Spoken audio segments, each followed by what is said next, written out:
Bonjour Frédéric Sicard. Bonjour. Vous êtes le bâtonnier de Paris, ça veut dire qu'il y a 30 000 avocats sous votre autorité. Vous êtes donc une des autorités de la justice. Aujourd'hui, on peut dire que les magistrats sont vent debout contre la réforme de la procédure pénale présentée aujourd'hui en Conseil des ministres.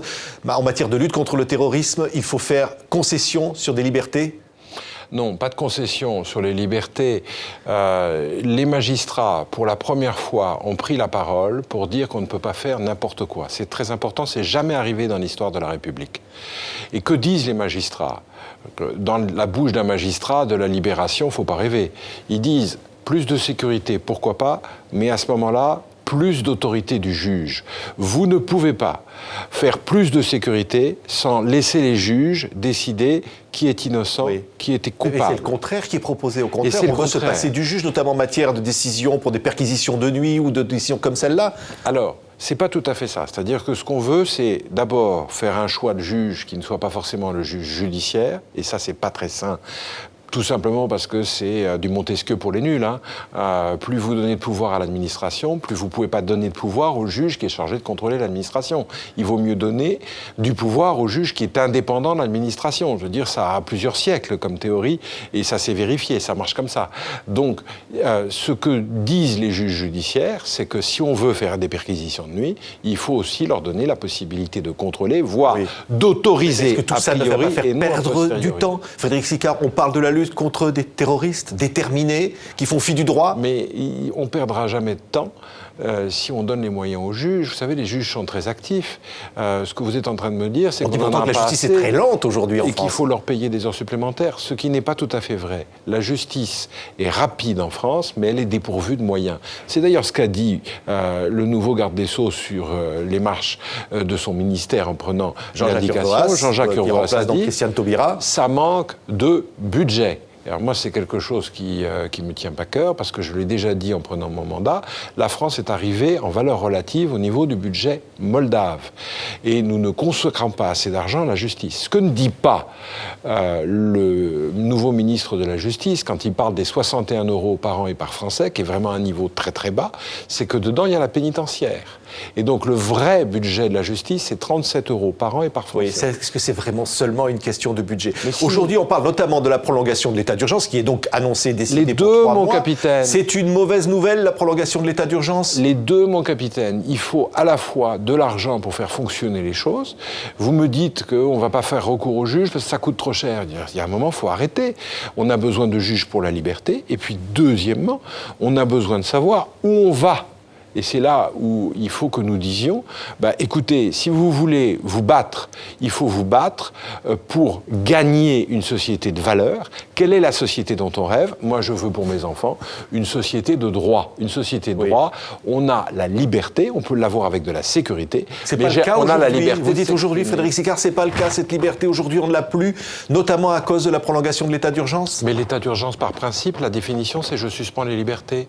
C'est-à-dire, par principe, je décide que je peux perquisitionner où je veux et qui je veux. Alors, bien sûr qu'il y a les terroristes, mais enfin, on sait très bien, quand on regarde la totalité des perquisitions et qu'on fait le rapport avec les poursuites qui ont été décidées derrière, on est quoi ? À 7, 7,5 ? Alors, 7, 7,5, c'est très bien. Moi, je ne dirais pas le contraire. Mais ça veut dire que la différence, c'est des gens qui étaient innocents, qui ont le droit de pouvoir se plaindre derrière, de dire « on m'a cassé mon appartement, je veux qu'on me le répare ». Tout ça sont des choses qui peuvent s'exprimer en justice. Alors, je ne vous dis pas qu'il n'était pas nécessaire de ne pas faire l'état d'urgence, mais l'état d'urgence, il était justifié par l'absence de moyens des forces de sécurité et des juges. Maintenant, on essaie de rattraper le retard, mais ça ne justifie pas le renouvellement permanent de l'état d'urgence. Alors, il va être remplacé, cet état d'urgence, par des mesures définitives d'une réforme qui vont donner davantage de droits aux policiers, en matière notamment de légitime défense, et un certain nombre de choses où finalement, on va pouvoir se passer de la justice. Mais dans toute démocratie, quand vous faites plus de sécurité, plus de pouvoir aux forces de sécurité, vous donnez plus de force aux juges, et je vais même rajouter, et plus de droit à la défense, parce que ça, les juges l'oublient, mais plus de droit à la défense. Il faut pouvoir aller devant le juge et se dire innocent. Ça n'existe nulle part ailleurs ce qu'on est en train de faire, c'est-à-dire plus de sécurité et on descend l'autorité du juge. Ça, c'est un déséquilibre majeur. Ce que j'essaie de dire, c'est un propos très nuancé, qui est de dire je peux comprendre que vous ayez besoin de faire des perquisitions, que vous ayez besoin de multiplier... C'est ce que souhaitent les Français d'ailleurs. Les Français sont largement favorables à ces mesures. La peur ne doit pas vous dominer, mais je peux comprendre ce discours. OK. Mais à ce moment-là, il faut laisser les juges aussi venir dire ça c'est possible, ça c'est pas possible. Il ne faut pas avoir peur du contrôle des juges. Et il ne faut pas avoir peur d'avoir de temps en temps des avocats qui viennent dire mais celui-là il est innocent. Vous dites quoi, Frédéric Sicard? Christiane Taubira a eu raison de démissionner parce qu'elle refusait la déchéance de nationalité uniquement pour les binationaux? Non, je donne raison plutôt à M. Urvoas qui dit de la sécurité et du droit. Quant à Christiane Taubira, je trouve qu'elle a eu des propos très fermes, et peut-être trop fermes, mais au moins elle a dit les choses clairement. Si nous renonçons à la défense du droit et des libertés, alors c'est pas la peine de se battre contre Daesh, parce qu'en fait, l'objectif de Daesh, c'est de nous imposer sa loi, qui est une loi d'il y a 3 siècles, sans liberté, et une fausse sécurité. C'est une forme de victoire de Daesh, finalement? Par exemple, sans prendre à la question du secret professionnel des avocats, comme vous craignez que ce soit le cas? C'est effectivement une société médiévale, et encore, je pèse mes mots, parce que vous savez que c'est le haut Moyen-Âge en France. Dès le Moyen-Âge Saint-Louis, nous avions des droits de secret et des droits de défense. Donc c'est dire, mais c'est vraiment une mauvaise société que cette société qui nie le droit individuel. Et c'est là où il y a une erreur. Nous ne voulons pas d'un État de droit, c'est-à-dire un droit fait pour l'État, mais d'une société de droit, un droit fait pour les Français.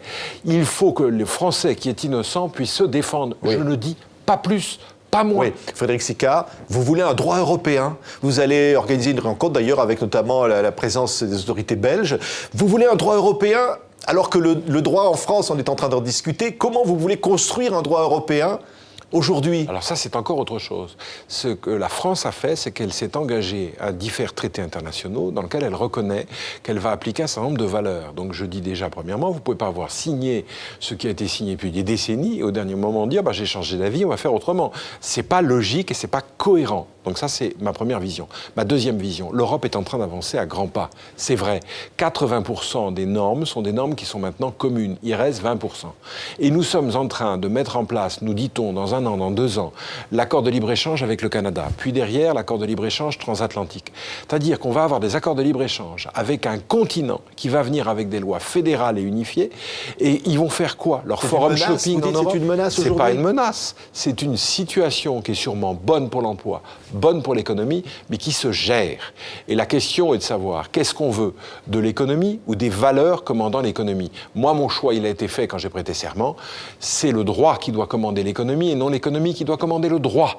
C'est ça que porte comme valeur l'Europe, c'est cela qu'il faut retrouver, et c'est pour ça que je veux voir M. Renders qui porte ces mêmes valeurs, qui ont les valeurs... Vice-premier ministre belge. Ministre des Affaires étrangères, mais qui reprend l'idée même de l'Europe au départ, qui était de dire pour pacifier le continent, il faut que nous partagions nos valeurs. Ça ne suffit pas de partager un billet de banque, ça ne suffit pas de partager l'euro ou de partager l'économie. Il faut aller plus loin et venir à des valeurs partagées, c'est-à-dire des principes qui soient effectivement déclinés.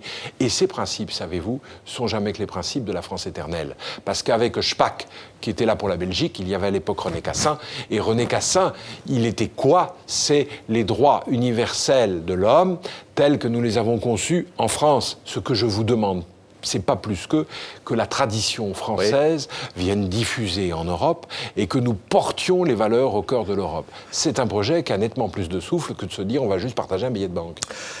Merci. C'est moi qui vous remercie. Merci Frédéric Sicard d'avoir été donc notre invité bâtonnier de Paris, invité aujourd'hui sur TV5 Monde. Merci.